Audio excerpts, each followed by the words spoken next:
How about EPM medicine? Ooh. Vitamin E. Ashley informed me that apparently I've been doing it wrong. Yeah, me too. This whole time. This is, Or vitamin E, I guess, too, for tying up as well. Like, what's our best form of vitamin E?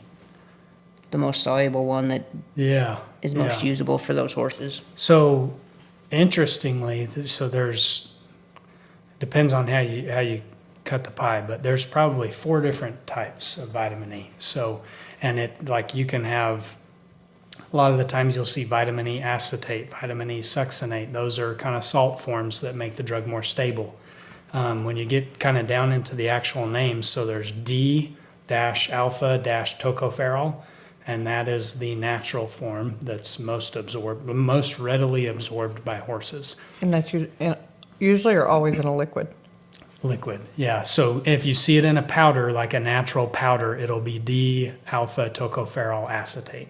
Okay. So they kind of put like a salt form or something to stabilize it because it's, so vitamin E itself is very unstable. It doesn't play well with others. If you expose it to oxygen for a long time, it'll degrade. If you expose it to light for a long time, it'll degrade. So it's just kind of a sensitive, doesn't play well with other drug or supplement or vitamin, whatever. So when it's in a formula to treat EPM, it's probably fairly degraded. No, and this is why. Okay. So there's also DL-alpha-tocopherol. That is the synthetic form. So like most times happens, we learn, like say aspirin comes from tree bark and now we make it in a lab somewhere. So they figured out what the structure was and now they can synthetically manufacture vitamin E. Tricky thing is that horse has to synthesize it, break it down, do all of these things before it can become absorbed and available. So most of the time, if it's incorporated into a compound, I would guess that it is the synthetic form because it's very stable. That's what's available.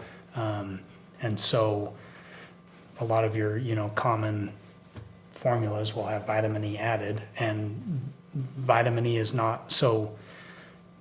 Oh, there's so many rabbit holes into. So you'll see 10,000 a lot of the time. Well, 10,000 is the upper allowable daily limit of vitamin E. So is it 10,000 per bottle? Is it 10,000 per dose? Is it you have to really kind of have a pharmacy mind to be able to pick some of those things out. So it's not all kind of created equal. And so that's, after we kind of dug into that, we pulled it out and we have a natural just vitamin E by itself in the natural absorbable form. A lot of the powders, as long as it's D-alpha-tocopherol, that acetate, not a bad thing. They just need to metabolize it, break it down, and then it can be absorbed. But the DL is the synthetic form. And sometimes they won't say on the label.